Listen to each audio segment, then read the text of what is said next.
Hey, today's a really exciting conversation about sobriety. So if there's things in your life that are affecting you and you know it, but you haven't quite been able to handle it yet or even navigate this conversation, you want to tune in today because we're going to talk about addictions, how they affect you, and very practical, battle-tested ways of handling these areas in your life. Welcome to the Wenner Folsom podcast, your source for battle-tested leadership and resiliency. And we have another important conversation for our community today, don't we, Philip? Yes, and this is one that is absolutely foundational to the resiliency conversation, whether you're transitioning, reintegrating, going through a rough spot, like whatever the journey is, this is an important one. And this one quite literally might have saved my life. This is a conversation about sobriety. And I understand that either you're all in probably on sobriety, or this is one of those things that's been circling around your ecosystem and you know at some point that asteroid's going to hit, or you don't want to touch it at all. So I want to reframe kind of the conversation of sobriety, that this is not just about booze, right? Or whatever your drug of choice might be. Sobriety is about getting clarity and walling off the distractions of our life. It's putting a tourniquet on that arterial bleed of our energy and our vitality and our focus so that we can achieve the health and the growth and the service and the life that we deserve. But if we're bleeding all over everything, all of that vitality is going out the window. And so sobriety, whether that's porn, social media, booze, whatever it is, clutch conversation. So this is an important one, folks. And another way said, all of us go through pain. All of us go through trauma. All of us go through hardships in life. And a lot of times that pain can be messy to navigate. A lot of times if we don't have allies or a community, we don't know what we're doing because it's the unknown, which we talk about when we get into the hero's journey and certain master maps we use to navigate the unknown. But a lot of us don't have those. So we're navigating through life in this unknown world where it gets really messy and we can't see. And a lot of times we're looking to get out of pain. And so an easy way to get out of pain is these quick distractions that in the moment, I'm just going to go over here and this feels better than the pain that I'm sitting in at the moment. Yeah. And then that easy way to relieve the pain actually helps us regulate our nervous system. It helps us get a brief moment of spaciousness or bliss away from the pain. But if we're not careful, the thing that we're using to stop the bleeding now becomes the central force in our life that actually can stop us from actually, as Philip mentioned earlier, things that matter most important: hunting the big game, deep purpose work, actually revitalizing your relationship, being present with your children or your family or your loved ones, actually building your financial future, sculpting your body and taking care of your body, like the things that really matter, that put us into a place of self-mastery to actualize what we're here for, gets blocked by these distractions. So today's going to be a really important conversation if you're looking for a deeper level of self-mastery, a deeper level of leveling up and becoming better in your life. Pay close attention. Yeah. Take some notes on some of these ones. So there was a kind of a classic study on primate behavior. I think this was out of UCLA, probably 30 years ago.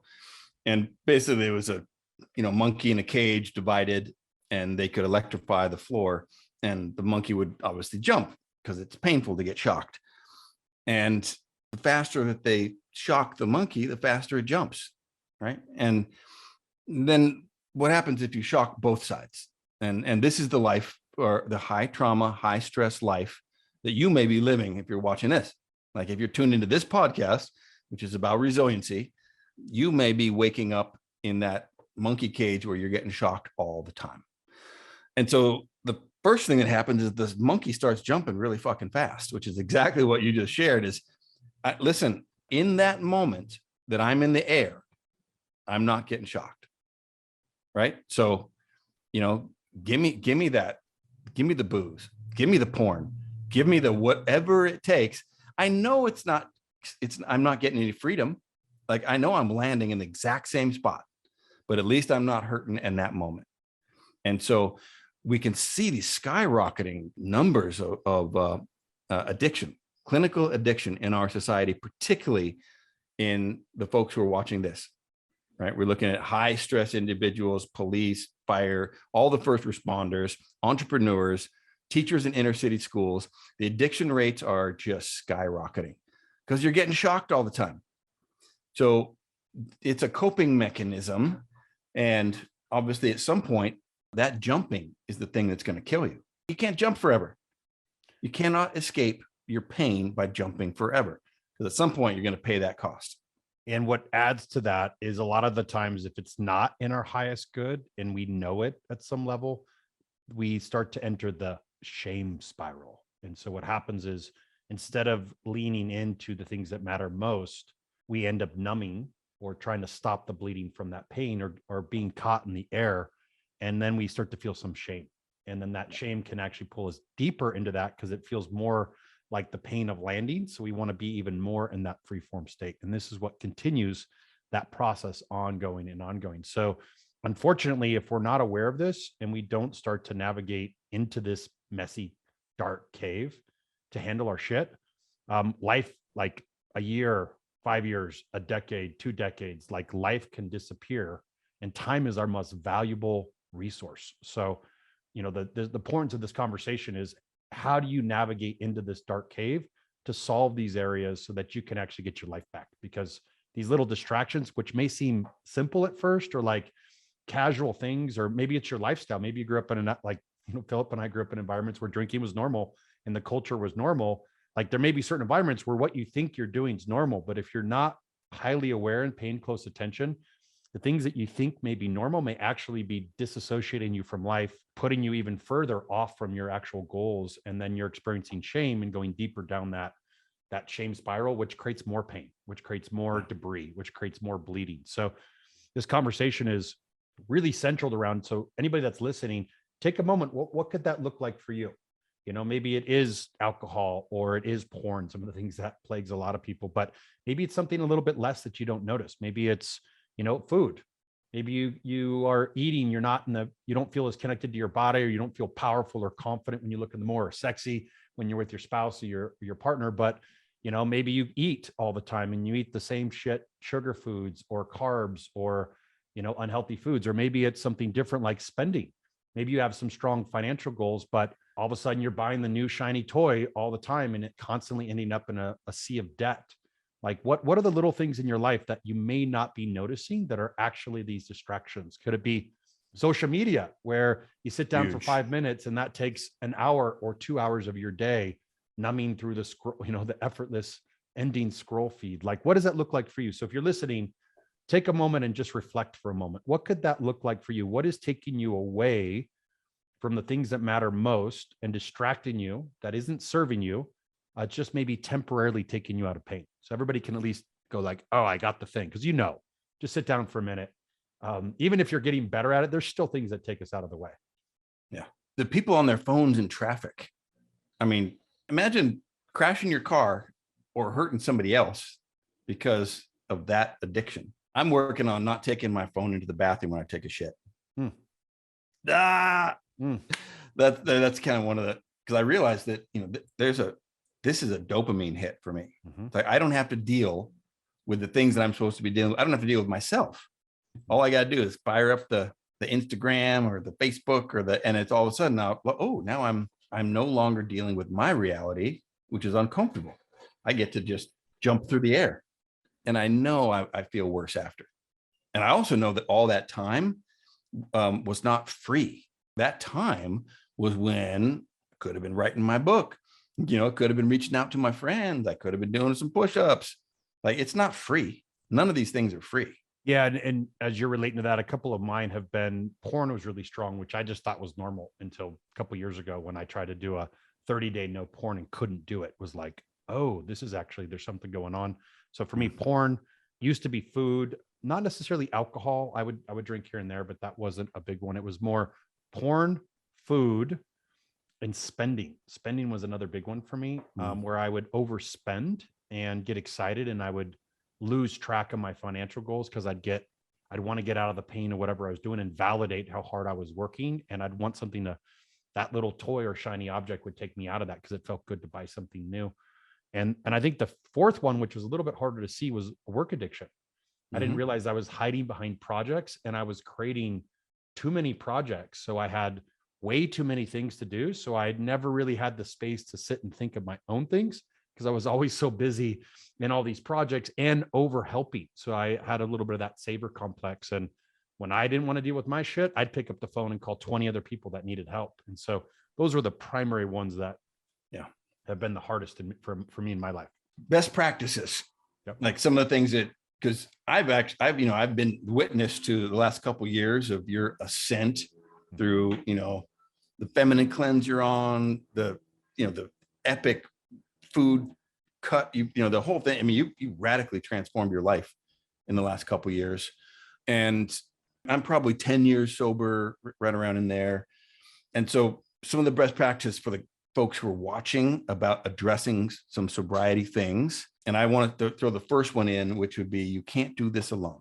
You cannot change a core belief system or story alone. Like there needs to be an accountability system in place, whatever that is, which is why the lone wolves starve to death. We just can't do it. So, hey, if it's AA, if it's NA, if it's sex, addiction anonymous, whatever it is, there are organizations that are out there. This is a pretty good one.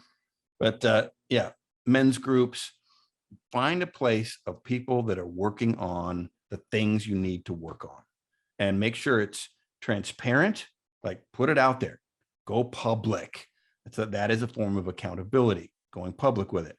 Make sure it's reciprocal. So you're serving them, they're serving you. It may not be exactly the same, but you find a way to make it collaborative, reciprocal, and transparent. So that would be some of the best practices that I'd encourage all of you to think about when you're launching into locking up with your demons.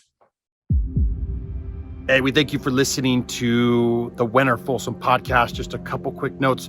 First, if you are a man and you're looking for an honorable and inspiring group of men to hold you accountable and challenge you to grow in your relationships, your fitness, your career, your finances, and your life, go to www.k4men.com.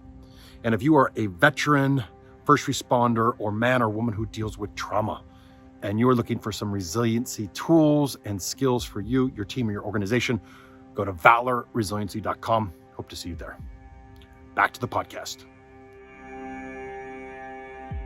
Yeah, and just some additional ones to add on top of that are, one, recognize first. Usually we're Philip and I use the metaphor fighting the dragon, and typically this is that dragon. And so recognize, instead of fighting the dragon, first take an observer approach and look at how it's actually serving you. And so that'll move you from a place of fighting to compassion, because you recognize the things in relation, the porn, the spending, these were ways that I was regulating my nervous system. And so I was trying to find a way to self-regulate, and I didn't have awareness. So once I was able to be compassionate, like, oh, my body's actually trying to support me. These things are trying to support me, not hurt me.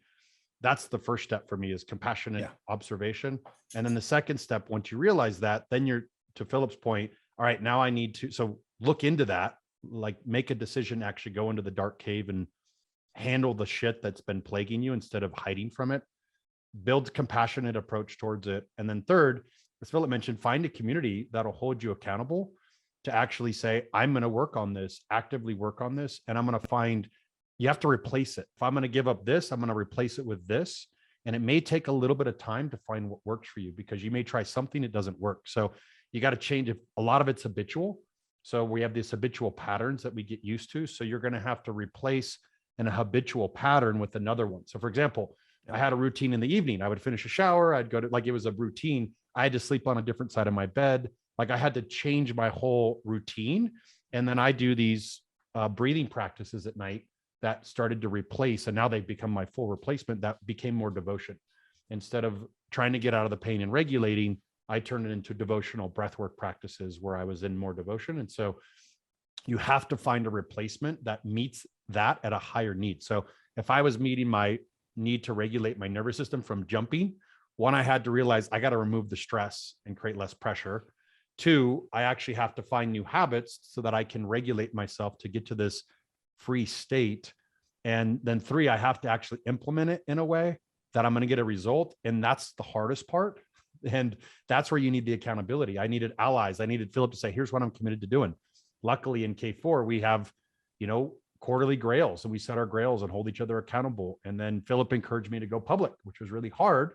But then I started saying, hey, I'm going to tell the world this is what I'm doing, and I'm going to check in regularly. I'm going to do updates every week. So there's a different level of integrity when you have to own, hey, here's where I missed the mark this week, and one other thing that I would say is at first it felt intensely vulnerable and raw and in like an imposter, because I did make some mistakes along the way.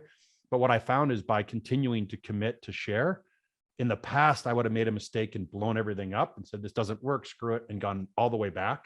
But because I was committed, I just would own it. Say, hey, made a mistake. Here's what I learned. I got to reinforce this boundary. Or, hey, everything else worked, but this one thing didn't work. Here's what I got to reinforce. And then I'm going to recommit next week because I got to be public about it next week. I'm still on this goal track. And so I feel like that's without allies, without public accountability, and without something that's replacing. Because if you're fighting, you're going to be fighting forever. You're fighting a part of yourself that like it's trying to serve you. So it's like, get out of the way. I'm going to override you every time. But if you go, I see what you're doing. Thank you for helping me up to here, but I got it from here. Now you're just changing a habit. And that habit is just a habit change, which is much easier to change than trying to change a part of your identity that you're fighting. Yeah, 100%. The old Viktor Frankl quote of the line between good and evil runs through the heart of every man, and who would willingly kill half their own heart. So it's, there is always going to be that thing. There's going to call it a coping mechanism or your inner critic or whatever that piece is. I always say, get that shit in front of you or next to you at the table. Don't ever try to repress that back into the shadows. Freud has one of his theories called hydraulics, which means everything that you just shove down is going to come squirting out somewhere else. Like, hello to whatever that new addiction is that you weren't expecting it. So ideally, you want to find a way to intentionally navigate that flow. Because it's there. And we want to be the alchemists or the authors of our story and make sure that, all that energy that we're putting into hours, and energy is resources, it's time. And most people spend literally hours doom scrolling, hours. You know what you could do in an hour? You could start a company. When you add all those hours of all those days and weeks and months, you could start a company. You could train for a bodybuilding competition. You could do a lot of things with those hours instead of being on dating apps, right? And porn and all the rest of that shit. Like all of a sudden, what are you speaking about? My story? No, I was just riffing, bro. I'm laughing because that's exactly what you're calling me out. Exactly what happened. I was spending 25% of my time between porn, dating apps, hunting, sex addiction, all this other shit. And I got all that back. And now I'm literally in the best place I've ever been. I'm more productive. I'm more efficient. I'm more connected to source than I've ever been. I'll say this one thing that's been remarkable. There's actually a moment in the beginning. You can't see it because you just get overrided to go to your old habit. But the more you keep working on it, it's almost slows down. And there's this one moment of the decision to go old habit, new habit. And as you choose that new habit, it's really uncomfortable and painful. But every time you do, this whole other level of power comes. And it's literally like you start to get carried. And it's the difference between Philip and I talk about, that's when you go from fighting to riding the dragon. And let me tell you, like, it's such a force. It's like, it almost is like, then there's a different thing of like, who am I to step into this role? Because now you feel carried and it's just a matter of action, right? It's not. So it's one of the primary ways to heal inadequacy, at least from my own experience of feeling inadequate, going to the old habits, and then recreating an inadequacy story. As Philip said at the beginning, we're healing the old story. When you start to do the thing to become better, to become more masterful, to own your power, to own your work, your legacy, your purpose, your body, you get adequate. You feel adequate because you're doing the things, you're not avoiding the things. And instead of shame, you feel empowerment. So it's just it's welcome to being the hero of the story. The moment when you claim the decider role of, no, this is the choice that is going to be made. That executive function is basically being an adult. It's like a grown-up move of like, no, I have the ability to defer gratification because I want actually this bigger thing. That's being an adult. That is a initiation process, and addressing sobriety issues, whatever they are, just for the sake of that alone makes it worth it, is to claim the sovereignty of your life just for that alone. Now, there happens to be a bunch of other tremendously good shit that comes from that. You really look at the time you spend on social media, look at the money you spend on booze. Just do the math, right? You could take a pretty damn good vacation on the money that you spend on booze, the calories that you're taking in on booze. Add those things up. And then if you're in a relationship right now and you're wondering why you've lacked vitality and you're still jerking off to porn, it's just exponential, the amount of things that addressing the hemorrhaging of your vitality out into the world through addictions. When you start putting those blocks down, the amount of flourishing that your life has, it's tremendous. And we just wish that for all of you who are watching.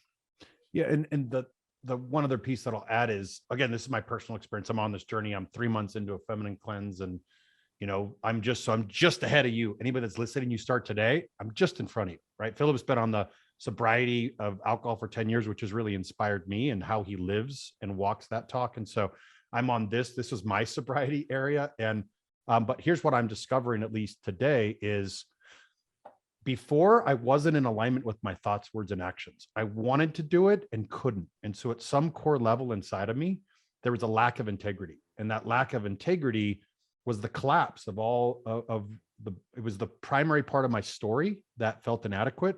And so I think just the integration of, hey, I'm able to say something and do it, like just that integrity alone is such, I think that's the power source. It's like, oh, I can follow my word. I get an insight and I'm able to actualize that insight. And that in itself is gold. So thanks for tuning in. If you're listening, the challenge for today is take an inventory.